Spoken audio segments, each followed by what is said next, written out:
आज उत्तर प्रदेश में माननीय योगी जी का 8 साल का कार्यकाल पूरा हो रहा है। पहला कार्यकाल 5 साल का था और दूसरा कार्यकाल 3 साल यानी 25 मार्च को शपथ लिए थे।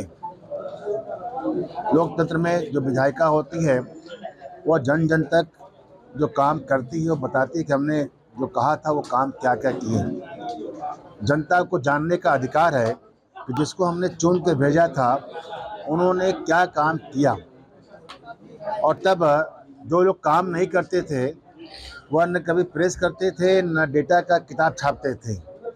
लेकिन माननीय मुख्यमंत्री माननीय प्रधानमंत्री ने 10 साल में 8 साल में क्या क्या काम किए हैं और प्रदेश में क्या किए, देश में क्या हुआ और जिले में क्या हुआ, इसके माध्यम से आपको चाहे कृषि में हो, चाहे शिक्षा में हो, चाहे स्ट्रक्चर में हो, चाहे सड़क में हो, चाहे रेल में हो, चाहे आवास बांटने का हो, चाहे अनाज बांटने का हो, हर क्षेत्र में हमने कितना क्या क्या काम किया यह हम दे रहे हैं।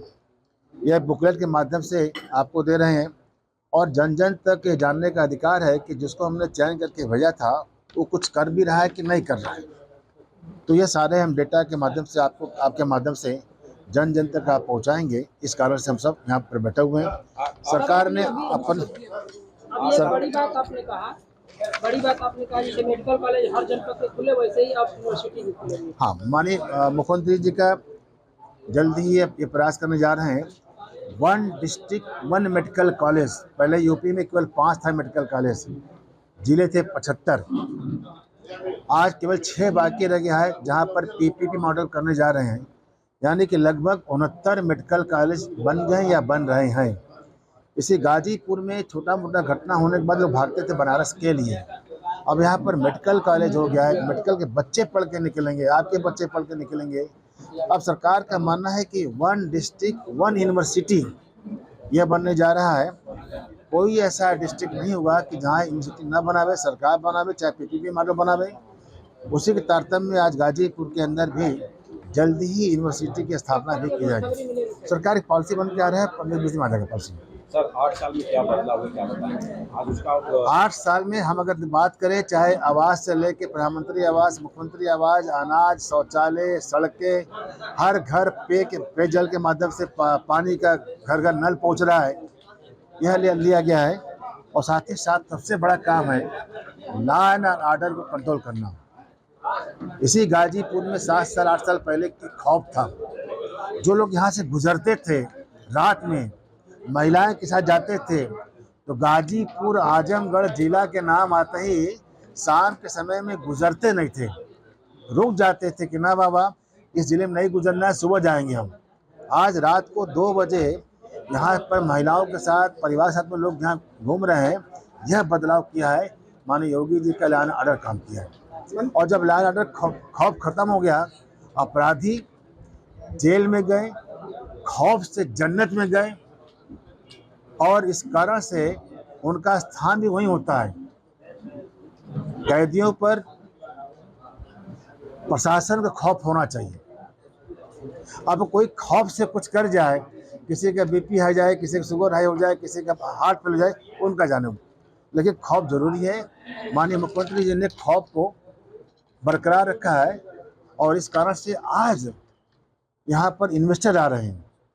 वरना केवल एक ही उत्तर प्रदेश में 8 साल में केवल एक रोजगार खराब हुआ है, वह गुंडा टैक्स वसूलने वालों का व्यापार खत्म हो गया।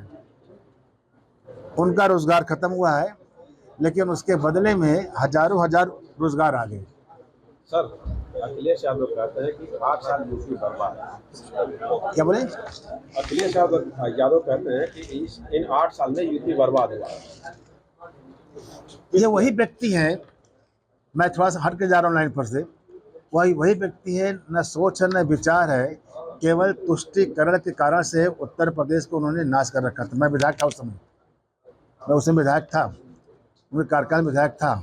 वह केवल गाय कटवाने के लिए स्लॉटर हाउस बनवा रहे थे और उनके कार्यकाल में स्लॉटर बनाए गए थे 6।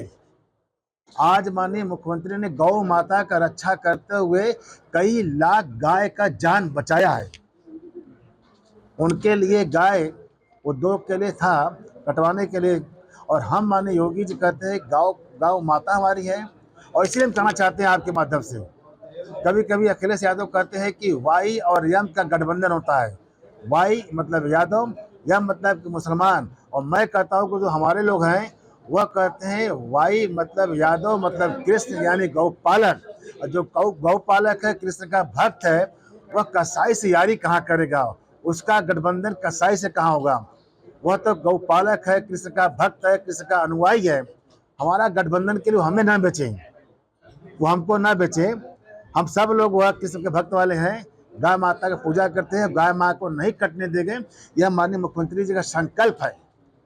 और उस कारण से गौपालकों के लिए आश्रम बनाना, उनके लिए सरकार ने जो आर्थिक रूप से लोग चाहते हैं कि हम गाय पाल के व्यापार करें, सरकार उनको 1000 रुपये प्रति गाय दे रहा है उनको। आप पालिए, दूध पीजिए, स्वस्थ होइए और खेल भी खेलिए, देश का नाम रोशन करिए। ठीक, धन्यवाद। मंत्री जी, आज विकास की बात किया जा रहा है। गाजीपुर में एक गांव ऐसा भी है जहां पर आज़ादी के बाद से लेकर अब तक विकास की किरण नहीं पहुंची और चंदा से वहां लोग पुल बना रहे हैं। नहीं, कहीं न कहीं हम अपडेट नहीं है। अगर कोई वहाँ का जनप्रतिनिधि प्रस्ताव दिया होता, गया है तो बताइए, डीएम साहब के चला गया प्रस्ताव, सैंक्शन हो के आ रहा है, वो काम जल्दी लगेगा। मंत्री जी, अब गर्मी का मौसम आ रहा है, हीट वेव जैसे प्रकोप पिछली बार देखा गया था। इस बार बिजली का कटौती और ट्रांसफार्मर के जलने की समस्या, नहीं, इसे कैसे निजात पाएगा, लोगों को कैसे बचाया जाएगा? सभी बिजली विभाग के अधिकारियों का बैठक माननीय ऊर्जा मंत्री लेने के बाद हमारी उत्पादन क्षमता बढ़ी और हमने ये देखा कि हमारे पास सप्लाई कितना है और उत्पादन कितना हमारे पास है। तो उसको देखते हुए पूरी तैयारी कर लिया गया है और यह पर्याप्त बिजली हमारे पास है। क्षमता वृद्धि नहीं किया जा रहा है, तमाम शिकायतों नहीं, क्षमता वृद्धि किया गया है, इसमें डेटा में आपका है। पहले मामला 2 साल से मैं दिया हूं, नहीं, हमारे पास जब प्रति व्यक्ति हमारे आय बढ़ती है तो पहले एक घर में एक एसी होता था। अगर घर में 4 कमरा 4 एसी